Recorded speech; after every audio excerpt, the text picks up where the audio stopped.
ക്ലാസ്സിൽ നമ്മൾ ഡിസ്കസ് ചെയ്യാൻ പോകുന്നത് സം പ്രോഡക്റ്റ് ഫംഗ്ഷനെ പറ്റിയിട്ടാണ്. ഈ പേര് കേൾക്കുമ്പോൾ പെട്ടെന്നൊന്ന് കൺഫ്യൂസ്ഡ് ആവാം അല്ലേ? എന്താണ് സമ്മും ഉണ്ട് പ്രോഡക്റ്റും ഉണ്ട്, അപ്പോൾ എന്തായിരിക്കും സം പ്രോഡക്റ്റ് എന്ന് ഉദ്ദേശിക്കുന്നത്? ഈ സം പ്രോഡക്റ്റ് ഫംഗ്ഷൻ റിട്ടേൺ ചെയ്യുന്നത് സം ഓഫ് പ്രോഡക്ട്സ് ആണ്. അപ്പോൾ ഈസി ആയിട്ടും ഫാസ്റ്റ് ആയിട്ടും നിങ്ങൾക്ക് നിങ്ങളുടെ കാൽക്കുലേഷൻസ് ചെയ്യാൻ പറ്റും എന്നുള്ളത് തന്നെയാണ് സം പ്രോഡക്റ്റ് ഫംഗ്ഷൻ്റെ വലിയൊരു അഡ്വാൻറ്റേജ് എന്ന് പറയുന്നത്. ഇത് യൂസ് ചെയ്തിട്ട് നമുക്ക് ഒരുപാട് ഫംഗ്ഷൻസിനെ റീപ്ലേസ് ചെയ്യാം. Sum if, count if, sum if s, അതുപോലെ തന്നെ ലുക്കപ്പ് ചെയ്യാൻ പോലും നമുക്ക് ഈ ഫംഗ്ഷൻ യൂസ് ചെയ്യാൻ സാധിക്കുന്നതായിരിക്കും. ഇനി ഇതിൻ്റെ ആർഗ്യുമെൻറ്റ്സിനെ പറ്റി പറയുകയാണെങ്കിൽ ആർഗ്യുമെൻറ്റ്സ് എന്ന് പറയുന്നത് കംപ്ലീറ്റ്ലി അറേസ് ആണ്. കൂടുതൽ അറിയാം, നമുക്ക് സ്റ്റാർട്ട് ചെയ്യാം. ആദ്യം തന്നെ നമ്മുടെ സം പ്രോഡക്റ്റിൻ്റെ ആർഗ്യുമെൻറ്റ്സിനെ ഞാനൊന്ന് പരിചയപ്പെടുത്താം. അപ്പോൾ ഞാൻ ടൈപ്പ് ചെയ്ത് കൊടുക്കുകയാണ് സം പ്രോഡക്റ്റ് എന്ന് പറഞ്ഞിട്ട്. ഇപ്പോൾ വരുന്ന ഈ ആർഗ്യുമെൻറ്റ്സ് നിങ്ങൾക്ക് കാണാം, അതായത് കംപ്ലീറ്റ്ലി അറേസ് ആണ് അല്ലേ. മറ്റു ഫംഗ്ഷനിൽ നിന്ന് ഡിഫറെൻ്റ് ആയിട്ട് ഇതിൽ ആർഗ്യുമെൻറ്റ്സ് മുഴുവനും എന്താണ്, അറേസ് ആണ്. അറേ 1, അറേ 2, അറേ 3 എന്ന് പറഞ്ഞിട്ട് പോകുന്നത് നിങ്ങൾക്ക് കാണാം. അപ്പോൾ ഇതിൽ മാക്സിമം നമ്പർ ഓഫ് അറേസ് എന്ന് പറയുന്നത്, അതായത് നിങ്ങൾക്ക് എത്ര അറേസ് ഇതിൽ യൂസ് ചെയ്യാൻ പറ്റുമെന്ന് ചോദിച്ചിട്ടുണ്ടെങ്കിൽ 255 അറേസ് ആണ്. അതുപോലെ തന്നെ മിനിമം നമ്പർ ഓഫ് അറേസ് എന്ന് പറയുന്നത് 1 ആണ്, അതായത് ഒരു അറേ എങ്കിലും ഇതിൽ വേണം. അപ്പോൾ അങ്ങനെയാകുമ്പോൾ നിങ്ങൾക്കൊരു ക്വസ്റ്റ്യൻ വരാം അല്ലേ, എന്താണ് ഇത് ഈ ഒരു അറേ കൊണ്ട് ചെയ്യുക? കാരണം ഇതെന്താണ്, സം പ്രോഡക്റ്റ് ഫംഗ്ഷൻ ആണ്. അപ്പോൾ അതായത് ഇത് റിട്ടേൺ ചെയ്യേണ്ടത് സം ഓഫ് പ്രോഡക്ട്സ് ആണ് അല്ലേ. അപ്പോൾ എന്താണ് ഒരു അറേ കൊടുത്താൽ ഇത് ചെയ്യുക?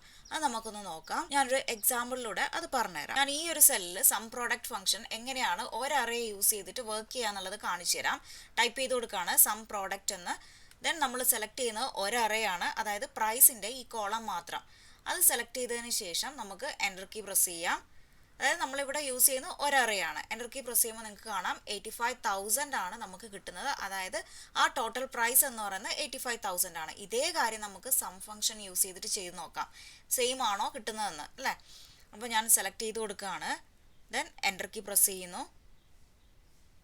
കണ്ട 85,000 തന്നെയാണ് കിട്ടിയിട്ടുള്ളത്. അപ്പോൾ സം പ്രോഡക്റ്റ് ഫംഗ്ഷനും സം ഫംഗ്ഷനും ഒരേ കാര്യമാണ് ഒരു അറേ യൂസ് ചെയ്യുമ്പോൾ ചെയ്യുന്നതെന്ന് നിങ്ങൾക്ക് ഇതിൽ നിന്ന് ക്ലിയർ ആണല്ലോ.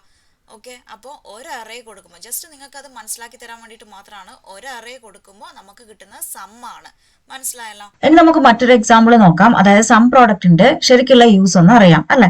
നമ്മുടെ ഓഫീസ് നമ്മളോട് പറയാണ് ടോട്ടൽ സെയിൽസ് കണ്ടുപിടിച്ച് കൊണ്ടുവരാൻ. ഈ ഡാറ്റയാണ് നമ്മുടെ കയ്യിലുള്ളത്. അതായത് ഡിഫറെന്റ് സെയിൽസ് പേഴ്സൺസ് അവർ സെല് ചെയ്ത ഐറ്റംസ്, അത് എത്ര സെല് ചെയ്തു എന്നുള്ള ക്വാണ്ടിറ്റി, അതിന്റെ പ്രൈസ് ലിസ്റ്റ്, ഇത്രയും കാര്യങ്ങൾ നമ്മുടെ കയ്യിലുണ്ട്. അപ്പൊ നമ്മളോട് ടോട്ടൽ സെയിൽസ് കണ്ടുപിടിച്ച് വരാൻ പറയുകയാണെന്ന് ഇരിക്കട്ടെ. എങ്ങനെയാണ് നമ്മൾ യൂഷ്വലി ചെയ്യുക? Equal to simple, then quantity select ചെയ്യുന്നു, സ്റ്റാർ ഇടുന്നു, അതായത് മൾട്ടിപ്ലിക്കേഷൻ, പ്രൈസ്, അതായത് ക്വാണ്ടിറ്റിയും പ്രൈസും കൂടി മൾട്ടിപ്ലൈ ചെയ്ത് എൻ്റർ കീ പ്രസ് ചെയ്യുന്നു അല്ലെ. ഇതാണ് നമ്മൾ യൂഷ്വലി ചെയ്യുന്നത്. നമുക്ക് അവിടെ എമൗണ്ടിൽ വന്നു കഴിഞ്ഞു അല്ലെ. ഇനി അത് താഴേക്ക് ഫോർമുല കോപ്പി ചെയ്തിട്ടുണ്ടെങ്കിൽ നമുക്ക് എല്ലാ സെൽസിലേക്കും നമ്മുടെ എമൗണ്ട് വന്നിട്ടുണ്ടാവും. എന്നിട്ട് നമ്മൾ എന്ത് ചെയ്യും, ഈ താഴെയുള്ള സെല്ലിൽ ടോട്ടൽ എമൗണ്ട് ഫൈൻഡ് ചെയ്യാണ് ചെയ്യുക. സം ഫംഗ്ഷൻ യൂസ് ചെയ്തിട്ട് ടോട്ടൽ ഫൈൻഡ് ചെയ്യും അല്ലെ. ണ്ടല്ലോ, ഇങ്ങനെയാണ് നമ്മൾ യൂഷ്വലി ചെയ്യുന്നത്. പക്ഷെ ഇത് നമുക്ക് വളരെ സിമ്പിൾ ആയിട്ട് സം പ്രോഡക്റ്റ് ഫംഗ്ഷൻ യൂസ് ചെയ്തിട്ട് എങ്ങനെ ചെയ്യാന്നുള്ളത് നമുക്കൊന്ന് നോക്കാം. ഞാൻ ടൈപ്പ് ചെയ്ത് കൊടുക്കുകയാണ് സം പ്രോഡക്റ്റ് എന്ന് ടൈപ്പ് ചെയ്യുന്നു. ദെൻ നമുക്ക് അറേ 1 സെലക്ട് ചെയ്യണം. അതെന്ന് പറയുന്നത് ക്വാണ്ടിറ്റിയുടെ അറേ, ക്വാണ്ടിറ്റിയുടെ ആ കോളമാണ് അറേ 1 എന്ന് പറയുന്നത്. അത് സെലക്ട് ചെയ്യുക, കോമ ഇടുക. ദെൻ സെക്കൻഡ് അറേ എന്ന് പറയുന്നത് പ്രൈസിന്റെ കോളമാണ്, അതായത് ക്വാണ്ടിറ്റി ഇൻറ്റു പ്രൈസ് ആണല്ലോ നമുക്ക് വേണ്ടത്. അതും സെലക്ട് ചെയ്ത് കൊടുക്കുക. ദെൻ എൻ്റർ കീ പ്രസ് ചെയ്യുക. കണ്ടല്ലോ, 2,94,000 ആണ് നമ്മുടെ ടോട്ടൽ സെയിൽ എന്ന് പറയുന്നത്. അപ്പൊ അത് തന്നെയാണ് നമുക്ക് താഴെയും വന്നിട്ടുള്ളത്. കണ്ടല്ലോ. അപ്പോ ഇങ്ങനെ ഒരൊറ്റ സിമ്പിൾ ഫോർമുല കൊണ്ട്, അതായത് ഒരൊറ്റ സിമ്പിൾ ഫംഗ്ഷൻ കൊണ്ട് നമുക്ക് നമ്മൾ ചെയ്യുന്ന ഈ ഒരു കുറെ സ്റ്റെപ്സുകൾ നമുക്ക് അവോയ്ഡ് ചെയ്യാൻ സാധിക്കുന്നതായിരിക്കും. അപ്പോൾ വളരെ ഈസി ആയിട്ട് ചെയ്യാലോ. എല്ലാവരും ഒന്ന് ട്രൈ ചെയ്ത് നോക്കുക. ഇനി ഇത് മാത്രമല്ല, നമുക്ക് ഒരുപാട് കാര്യങ്ങൾ ഈ സം പ്രോഡക്റ്റ് ഫംഗ്ഷൻ യൂസ് ചെയ്തിട്ട് ചെയ്യാം. അപ്പോൾ അതിലൊന്നാണ് ഈ കൗണ്ട് ഇഫ് എന്ന് പറയുന്നത്. ഇവിടെ ഞാൻ ഓൾറെഡി ഇട്ടിട്ടുണ്ട് അല്ലേ, ലിസ എന്ന് പറഞ്ഞിട്ടുള്ള ഒരു പേരെടുത്തിട്ടിട്ടുണ്ട്. അതായത് നമ്മുടെ ഈ സെയിൽസ് പേഴ്സണിൽ നിന്ന് ഒരു പേരെടുത്ത് അവിടെ ആ സെല്ലിൽ ടൈപ്പ് ചെയ്തതാണ്. ഓക്കെ, അപ്പോൾ എന്താണ് വേണ്ടതെന്ന് വെച്ചിട്ടുണ്ടെങ്കിൽ ലിസ എത്ര ഐറ്റംസ് ആണ് സെല്ല് ചെയ്തത് എന്നുള്ള കൗണ്ടാണ് എനിക്ക് അവിടെ വേണ്ടതെന്ന് വിചാരിക്കുക. ഓക്കെ, സോ എങ്ങനെയാണ് അത് ചെയ്യുക? അപ്പോൾ അതിന് വേണ്ടിയിട്ട് ഈ ഒരു സെല്ലിൽ കൊണ്ടുവന്ന് കഴ്സർ ക്ലിക്ക് ചെയ്തതിന് ശേഷം ഈക്വൽ ടു സം പ്രോഡക്റ്റ് എന്ന് ടൈപ്പ് ചെയ്ത് കൊടുക്കുകയാണ്. ദെൻ ഒരു പാരന്തസിസ് കൂടി ഓപ്പൺ ചെയ്യുക.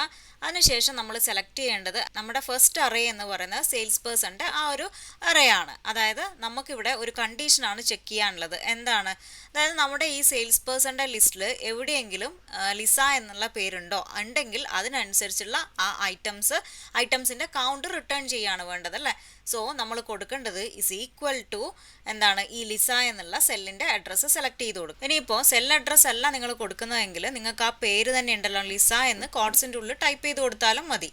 ഇപ്പോൾ ചെക്ക് ചെയ്യുക, ഓരോ സെയിൽസ് പേഴ്സൺസിനെയും നോക്കും അല്ലേ, അത് ലിസയാണോ എന്നാണ് ചെക്ക് ചെയ്യുന്നത്. മനസ്സിലായല്ലോ. ഇനി നമ്മൾ കൊടുക്കാൻ പോകുന്ന സിമ്പിൾ എന്ന് പറയുന്നത് സ്റ്റാർ ആണ്. എന്തിനാണ് ഈ സ്റ്റാർ കൊടുക്കുന്നത് ഞാൻ പറയാം. ആക്ച്വലി ആദ്യമൊക്കെ ഇതിൽ യൂസ് ചെയ്തിരുന്നത് ഡബിൾ നെഗറ്റീവ് ആണ്.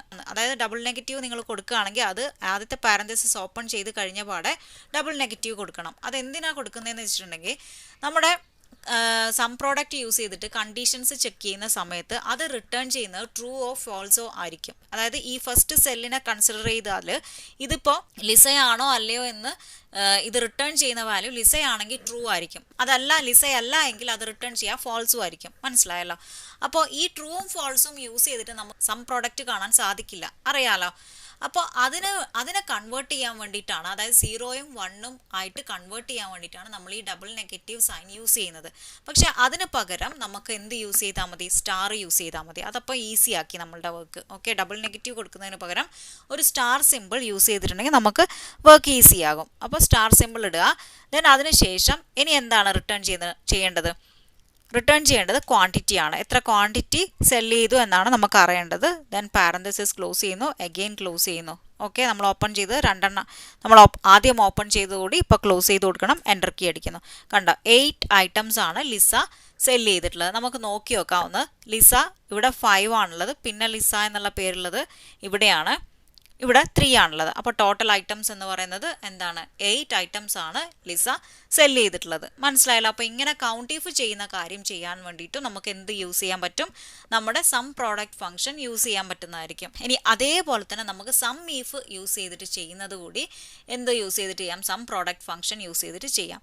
അതായത് ഇപ്പോൾ എറിക്ക് സെല്ല് ചെയ്തിട്ടുള്ളത് എത്ര എമൗണ്ടിനാണെന്നാണ് നമ്മൾ കാണേണ്ടത് എങ്കിൽ എന്താണ് ചെയ്യേണ്ടത്, ജസ്റ്റ് ഞാൻ നേരത്തെ ടൈപ്പ് ചെയ്തതുപോലെ തന്നെ സം പ്രോഡക്റ്റ് യൂസ് ചെയ്യുകയാണ്. ദെൻ ഞാൻ ഒരു പാരന്തസിസ് കൂടി ഓപ്പൺ ചെയ്ത് കൊടുക്കുകയാണ്. എന്നിട്ട് എറേ 1 ആണ് ആദ്യം നമ്മൾ കൊടുക്കേണ്ടത് അല്ലേ. എന്താണ്, എറിക്കിൻ്റെ പേര് ഉള്ള ആ ഒരു കോളം അല്ലേ, ആ കോളം കംപ്ലീറ്റ് അങ്ങ് സെലക്ട് ചെയ്ത് കൊടുക്കുന്നു. ദെൻ ഈക്വൽ ടു നേരത്തെ ചെക്ക് ചെയ്ത പോലെ കണ്ടീഷനാണ് നമ്മളിപ്പോൾ കൊടുക്കാൻ പോകുന്നത്. എറിക്കിൻ്റെ ഈ ഒരു സെല്ല് സെലക്ട് ചെയ്ത് കൊടുത്താൽ മതി. ദെൻ നമ്മുടെ പാരന്തസിസ് ക്ലോസ് ചെയ്യുക. നേരത്തെ ചെയ്ത പോലെ തന്നെ നമ്മൾ സ്റ്റാർ സിമ്പിൾ ഇടുക. ദെൻ അഗെയിൻ പാരന്തസിസ് ഓപ്പൺ ചെയ്യുന്നു. ദെൻ എന്താണ് അടുത്തതായിട്ട് നമ്മൾ അറേ 2 ആണ് കൊടുക്കേണ്ടത്. എമൗണ്ടിൻ്റെ ഈ ഒരു കോളമാണ്, ആ കോളം കൂടി സെലക്ട് ചെയ്ത് കൊടുക്കുന്നു. ദെൻ നമ്മുടെ പാരന്തസിസ് ക്ലോസ് ചെയ്യുന്നു. അഗെയിൻ ഒരു പാരന്തസിസ് കൂടി ക്ലോസ് ചെയ്യാനുണ്ട്, അതും കൂടി ക്ലോസ് ചെയ്തു എൻ്റർ കീ അടിക്കുന്നു. കണ്ടോ, 52,000 എറിക് എന്ന് പറയുന്ന ആള് സെല് ചെയ്തിട്ടുള്ളത്. അത് നമുക്ക് വേണമെങ്കിൽ ചെക്ക് ചെയ്യാം. എറിക് എന്ന് പറയുന്നത് ഇവിടെ 20,000 ആണ് കാണിക്കുന്നത്. ദെൻ വീണ്ടും എറിക് സെല് ചെയ്തിട്ടുള്ള 32,000 ആണ്. അപ്പോൾ 20,000 പ്ലസ് 32,000 52,000 ആണ്. മനസ്സിലായല്ലോ. അപ്പോൾ ഇങ്ങനെ സം ഇഫ് യൂസ് ചെയ്തിട്ടുള്ള കാര്യങ്ങളും നമുക്ക് എന്ത് യൂസ് ചെയ്തിട്ട് ചെയ്യാൻ പറ്റുന്നതായിരിക്കും, നമ്മുടെ ഈ ഒരു സം പ്രോഡക്റ്റ് ഫംഗ്ഷൻ യൂസ് ചെയ്തിട്ട് വളരെ ഈസി ആയിട്ട് തന്നെ അറേസ് മാത്രം സെലക്ട് ചെയ്ത് കൊടുക്കുക വേണ്ടൂ അല്ലേ, അങ്ങനെ ചെയ്യാവുന്നതാണ്. ഇനി അതുപോലെ തന്നെ സം ഇഫ്സ് യൂസ് ചെയ്തിട്ട് ചെയ്യേണ്ട കാര്യങ്ങൾ പോലും നമുക്ക് ഈ ഒരു സം പ്രോഡക്റ്റ് ഫംഗ്ഷൻ യൂസ് ചെയ്തിട്ട് ചെയ്യാം. അതുകൂടി ഞാനിവിടെ കാണിച്ചു തരാം. ജോൺ കീബോർഡ് മാത്രം എത്ര എമൗണ്ടിന് സെല് ചെയ്തു എന്ന് കണ്ടുപിടിക്കണം എന്നിരിക്കട്ടെ. ഇത്രയാണ് നമ്മുടെ ക്രൈറ്റീരിയാസ്. ഓക്കെ, അതായത് ജോൺ എന്ന് പറയുന്ന ആൾ കീബോർഡ് മാത്രം എത്ര എമൗണ്ടിന് സെല് ചെയ്തു എന്ന് കാണണം എന്നിരിക്കട്ടെ. അങ്ങനെയാണെങ്കിൽ നമ്മൾ ഫസ്റ്റ് നമ്മുടെ ഫോർമുല ടൈപ്പ് ചെയ്ത് കൊടുക്കുന്നു. ദെൻ അറേ 1 എന്നുള്ളത് ടൈപ്പ് ചെയ്യണം. അതിന് മുൻപേ നമ്മൾ എന്താണ് ഒരു പാരന്തസിസ് കൂടി ഓപ്പൺ ചെയ്ത് വെക്കുകയാണ്. അറേ 1 എന്ന് പറയുന്നത് നമ്മൾ നേരത്തെ ടൈപ്പ് ചെയ്ത പോലെ തന്നെ നമ്മുടെ ഈ സെയിൽസ് പേഴ്സൺസ് കണ്ടെയ്ൻ ചെയ്യുന്ന ആ ഒരു കോളമാണ്. ദെൻ അത് ഈക്വൽ ടു എന്ത് ചെയ്യണം, നമ്മുടെ ജോൺ ആണോ നോക്കണം. ഇത്തവണ ഞാൻ നിങ്ങൾക്ക് കോഡ്സിൻ്റെ ഉള്ളിൽ എങ്ങനെ ടൈപ്പ് ചെയ്ത് കാണിച്ചു തരാം. ജോൺ എന്ന് ഞാനിവിടെ ടൈപ്പ് ചെയ്ത് കൊടുക്കുകയാണ്. ദെൻ നമ്മുടെ കോഡ്സ് ക്ലോസ് ചെയ്യുക. ദെൻ നമ്മുടെ ഈ ഒരു പാരന്തസിസ് ക്ലോസ് ചെയ്യേണ്ടതായിട്ടുണ്ട്. വീണ്ടും നമ്മൾ സ്റ്റാർ സിമ്പിൾ ഇട്ട് കൊടുക്കുക. സ്റ്റാർ സിമ്പിൾ എന്ന് പറയുന്നത് എന്തിനാണ് ഇടുന്നത്, അതായത് അതിട്ടെങ്കിൽ മാത്രമേ നമ്മുടെ ട്രൂവിനെയും ഫോൾസിനെയും എന്തായിട്ട് മാറ്റുള്ളൂ, 0ഉം 1ഉം ആക്കിയിട്ട് കൺവേർട്ട് ചെയ്യുള്ളൂ. കൺവേർട്ട് ചെയ്താൽ മാത്രമേ നമുക്ക് സം ആയാലും പ്രോഡക്റ്റ് ആയാലും ഫൈൻഡ് ചെയ്യാൻ സാധിക്കുള്ളൂ. ഓക്കെ, ദെൻ വീണ്ടും നമ്മൾ പാരന്തസിസ് ഓപ്പൺ ചെയ്യുക. ഇനി നോക്കേണ്ടത് എന്താണ്, ഐറ്റത്തിൻ്റെ ഈ ഒരു കോളമാണ് അല്ലേ. ഐറ്റത്തിൻ്റെ കോളം നമ്മൾ സെലക്ട് ചെയ്ത് കൊടുക്കുക. ദെൻ വീണ്ടും നമ്മൾ ഈക്വൽ ടു സിമ്പിൾ ഇടുക. ദെൻ കോഡ്സിനുള്ളിൽ എന്താണ് ഇപ്രാവശ്യം കൊടുക്കേണ്ടത്, നമ്മുടെ കീബോർഡ് എന്ന് നമ്മൾ ടൈപ്പ് ചെയ്ത് കൊടുക്കണം. കീബോർഡ് എന്ന് പറഞ്ഞിട്ട് ടൈപ്പ് ചെയ്ത് കൊടുക്കുക. ദെൻ കോഡ്സ് ക്ലോസ് ചെയ്ത് കൊടുക്കുക. നമ്മുടെ പാരന്തസിസ് ക്ലോസ് ചെയ്ത് കൊടുക്കണം. ദെൻ വീണ്ടും സ്റ്റാർ സിമ്പിൾ ഇടുക. ദെൻ നമുക്ക് റിട്ടേൺ ചെയ്യേണ്ട കോളം ഏതാണോ അതൊന്ന് സെലക്ട് ചെയ്ത് കൊടുക്കുക. ദെൻ പാരന്തസിസ് ക്ലോസ് ചെയ്യുന്നു, എൻ്റർ കീ പ്രസ് ചെയ്യുന്നു. കണ്ടോ 49,000-നാണ് ജോൺ കീബോർഡ് മാത്രം സെല് ചെയ്തിട്ടുള്ളത്. നോക്കാം നമുക്ക് കീബോർഡ് ഇവിടെ 28,000-നാണുള്ളത്. അതേപോലെ തന്നെ കീബോർഡ് ഇവിടെ 21,000-നാണുള്ളത്. ഓക്കെ, കറക്റ്റ് ആണല്ലോ. അപ്പോൾ 49,000-നാണ് ജോൺ കീബോർഡ് സെല് ചെയ്തിട്ടുള്ളത്. ഇങ്ങനെ നമുക്ക് ഒരുപാട് ഫങ്ഷൻസിനെ ഈ സം പ്രോഡക്റ്റ് ഫോർമുല യൂസ് ചെയ്തിട്ട് റിപ്ലേസ് ചെയ്യാൻ സാധിക്കുന്നതായിരിക്കും. ഇതുപോലെ തന്നെ നമുക്ക് സം പ്രോഡക്റ്റ് യൂസ് ചെയ്തിട്ട് ലുക്കപ്പ് ചെയ്യാൻ സാധിക്കുന്നതായിരിക്കും. മാത്രമല്ല ആൻഡ്, ഓർ ഇതൊക്കെ യൂസ് ചെയ്തിട്ട് നമുക്ക് ഓപ്പറേഷൻസ് പെർഫോം ചെയ്യാൻ സാധിക്കുന്നതായിരിക്കും. അപ്പോൾ നിങ്ങൾക്ക് ഏകദേശം ഒരു ഐഡിയ കിട്ടിയിട്ടുണ്ടാവുമെന്ന് വിചാരിക്കും. അപ്പോൾ എല്ലാവരും ഒന്ന് യൂസ് ചെയ്ത് നോക്കുക. യൂസ്ഫുൾ ആണെങ്കിൽ തീർച്ചയായിട്ടും നിങ്ങൾ കമൻറ്റ് ചെയ്യുക. നമുക്ക് നെക്സ്റ്റ് ക്ലാസ്സിൽ നല്ലൊരു ടോപ്പിക്കായിട്ട് കാണാം. So thank you for watching. By.